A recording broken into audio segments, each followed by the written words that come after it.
Am I the a-hole for calling the police on my daughter's grandparents? I, 26 female, have one daughter, Anna, 8 female, 3-bed relationship with my ex, Mike, 38 male. It was an extremely manipulative and toxic relationship, and I'm so grateful that I left when I did. I found out I was pregnant after I left him and decided to keep the baby and gave birth to Anna all on my own.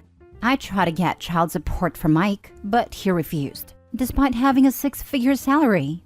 He gave me full custody of Anna as he didn't care at all. Fast forward to today, I have a steady job and I'm raising Anna as a single mom. I love her to bits and would do anything for her well-being. So on to the situation. Yesterday, Anna wanted to bike around the block while I was working on my laptop, to which I said sure, because I trust her, and she's done this numerous times before with no issue. Well, about half an hour later, Anna still isn't back, and I started getting concerned. I'm walking around the block and find nothing.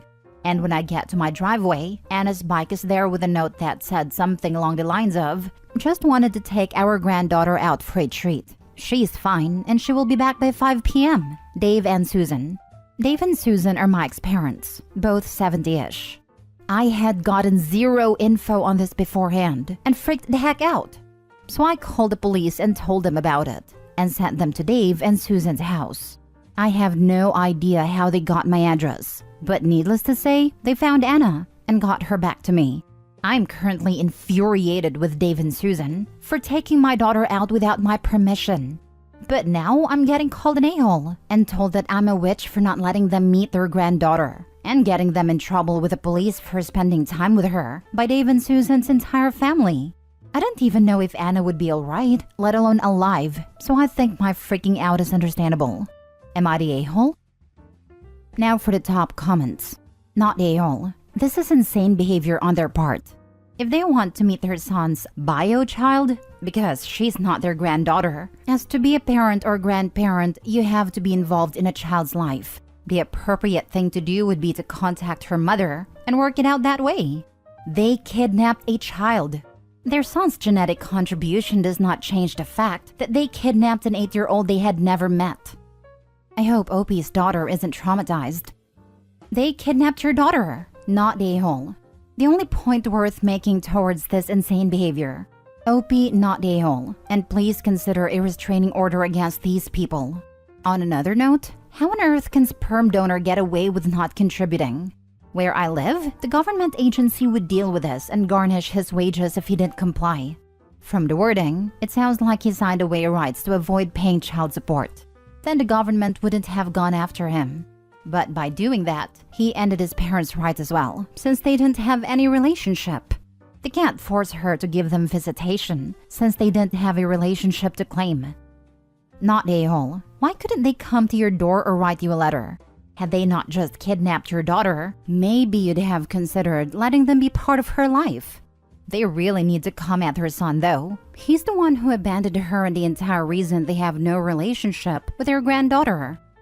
Yeah, that's what I was thinking. My idea is that they thought I wouldn't let them see her, which I might have if they didn't commit a felony. You also need to have a serious talk with your daughter about stranger danger. And also, be honest about what happened and that they kidnapped her, and she needs to keep away from them from now on.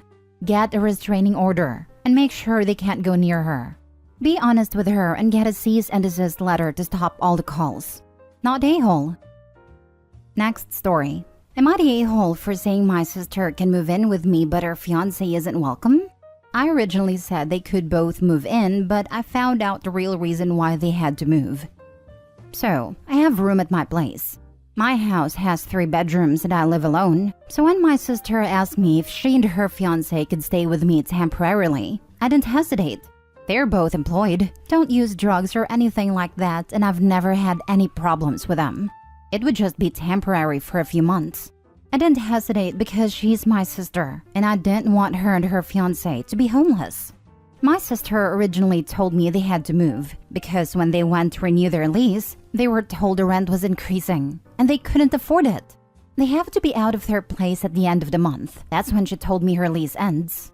That was a lie. Their lease wasn't ending for months. The real reason they had to move is because of her fiancé's creepy behavior. He was going through the trash bins at the building, looking for used pads or tampons. I kid you not. And my sister thinks it won't be a problem because I'm a guy and don't menstruate. He started asking women in their building if he could have their used period products, and several of them complained about him because apparently he was harassing them and asking all kinds of creepy questions about their periods. I swear I'm not kidding. This is why they got told to move. I don't want a creep like her fiancé in my house. Personally, I think she's an idiot for staying with him, but she's trying to downplay it. I said she's still welcome to stay here because she's my sister, but her fiancé isn't welcome here to stay or even visit. My sister says I'm an a-hole for breaking my word because I said he could stay. She lied first, but she's downplaying that, and she's furious. I don't want him in my house, and she says it doesn't matter because I'm a guy. But I don't care. I find his behavior creepy. Edit: I didn't say my location in my post, but since many people are assuming American law applies where I live, it doesn't. The laws for tenants and eviction in America don't apply here. Saying I can't evict them and would have to go to court is inaccurate. That's not what the law is where I live. Not a-hole. He will stroll through your neighborhood on trash day and harass your neighbors. I live in a rural area. We don't have trash pickups like in the city. We have to bring our own trash to the pickup site. It doesn't go to the curb or in dumpsters. It's why my sister thinks I shouldn't have a problem with him living here. It doesn't change the fact that he has a very weird AF kink/fetish that is antisocial. No one wants that anywhere around. And just because you don't have trash doesn't mean he won't try to get his fix somehow. Asking women in the grocery store in the hygiene aisle, finding neighbors, or worse. And I'm sorry he's doing whatever he does with your sister's used products. This is just too out there. Not only is he banned for life if he violates it, get him trespassed, and tell your sister you will not be at her wedding and don't even ask. You don't support her with this man and you won't be there. You will always be there for her, but never for him, ever. Oh, I 100% agree with you about him. I don't want him here. The "you don't have trash pickup at your house" was my sister's line for why I should let him live here. You did it. Finally, something so weird. Not a single person can say, "Stop kink shaming." This post really has me analyzing my kink shaming line. I think if he's dating a woman and she's cool with sharing her menstrual products, then okay. I still personally find it gross, but it's really none of my business. But asking random women personal questions and then searching through their trash for used tampons is something else. He's involving people without their consent. It's super creepy behavior, and he deserves to be shamed. Next story. Am I the a-hole for not inviting my sister to my wedding because she didn't invite me to hers? I'm 24 female and I'm getting married in a few weeks. 7 years ago, my sister got married and I was so excited. I talked to her about the wedding, what dress I'll wear, or if I could help her plan it, and she was always dismissive. Then a few weeks before the wedding, she told me that it would be 18+. She said she wanted to exclude annoying kids and made this rule, and she can't make exceptions and all this crap. She also said I was too young for the adult atmosphere and whatever. My 18th birthday was a week after the wedding. I was devastated, and I begged my sister to let me come. I really wanted to be there and support her. My stepmom refused to go to the wedding as a result of that, and my dad almost divorced her over it, among other things. I eventually accepted it, and I told my sister that I would not invite her to my wedding either. She scoffed and laughed, and said I was just being immature and I'll forget about it. Now, my fiancé's dad owns a massive yacht company. They rent out yachts, make repairs, and sell equipment. The wedding party will take place on a yacht, which can accommodate 200 guests. My sister asked me about the wedding, and I flat out told her she wasn't invited. She said I was being petty and how hurtful I was, and that her reasons were justified, and it's in the past.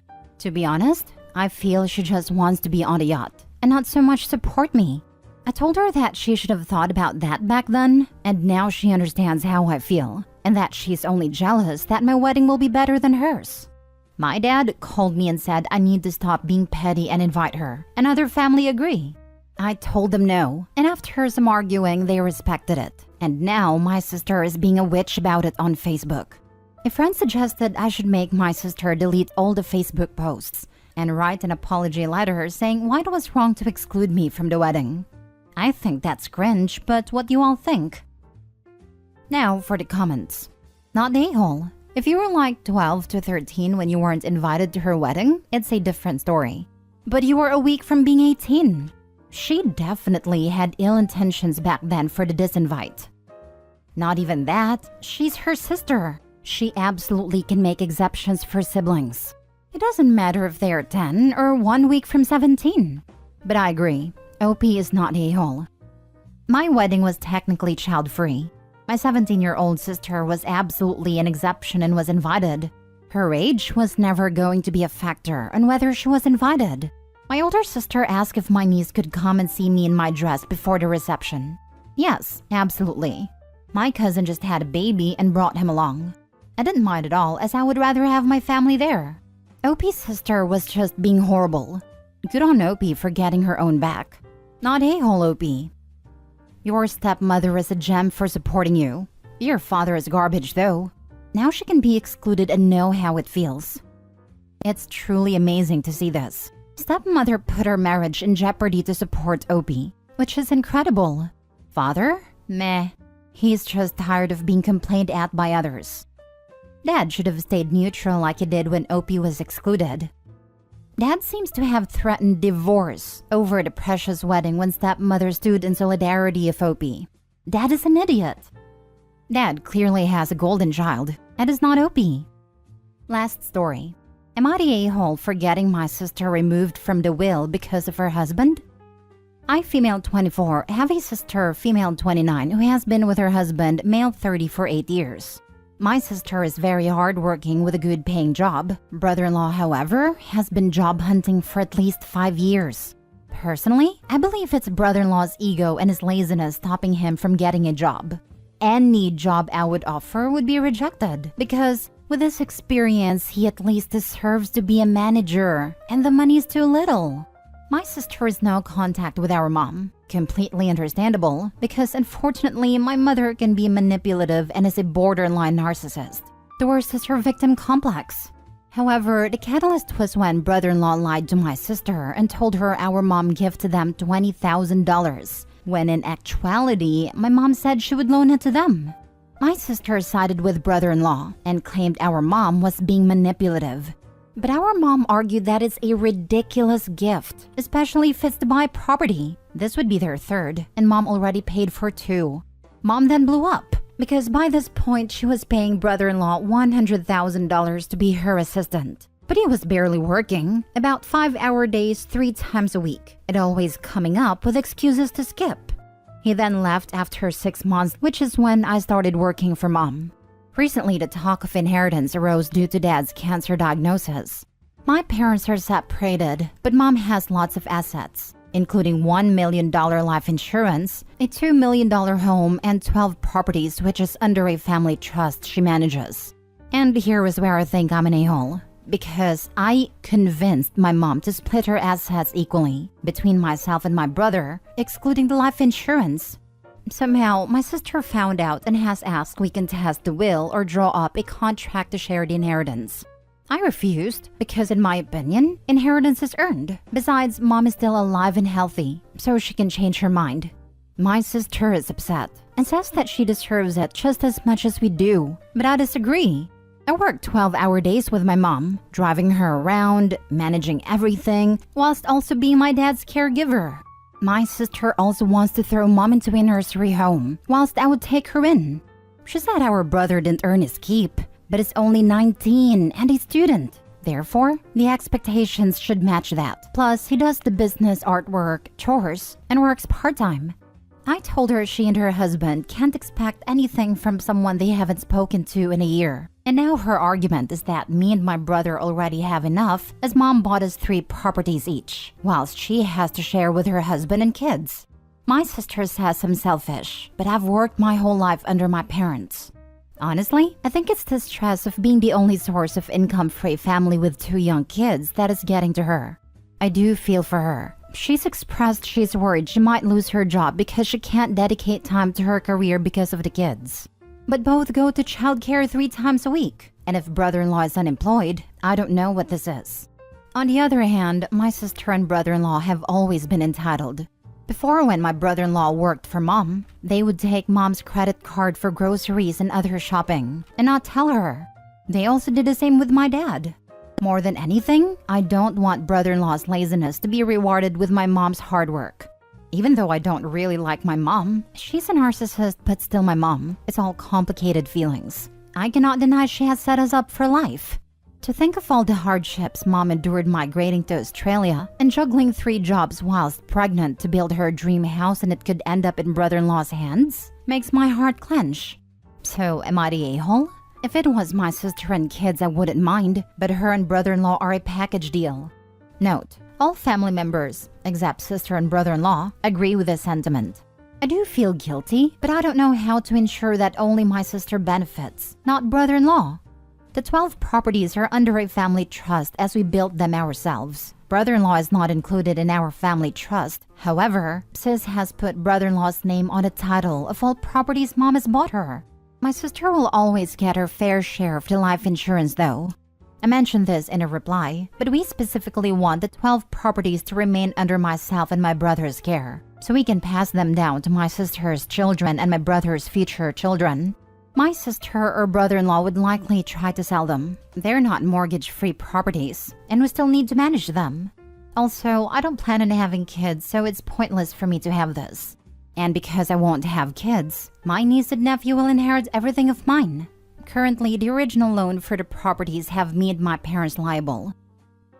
I would love to judge, but this is 2 first-world problems for my brain to process. I have a job and 3 gifted properties. I want more inheritance. I've got 3 jobs and a mortgage. I want dental insurance. So I guess you're the a-hole. Try looking at more as I don't want my lazy, entitled, and dishonest brother-in-law to get more stuff. Opie's not really demanding more. She just wants her brother-in-law and sister to get less because of their lousy attitudes and how they've treated the rest of the family. And I'd have to agree. In Opie's situation, I'd prefer the brother-in-law's share go to charity than see him be rewarded for being a lazy leech. Not the a-hole for me. I'd prefer neither Opie nor brother-in-law get anything and it all go to charity. But that's entirely irrelevant. Opie is an a-hole. You're the a-hole. Why did you convince your mom of anything? You should have let her make her own choice and stayed out of it. You said your sister works hard. And just because you kiss your manipulative mom's butt doesn't mean she has to. Doesn't like brother-in-law. Screwing over sis as a result is fine. Huge, you're the a-hole.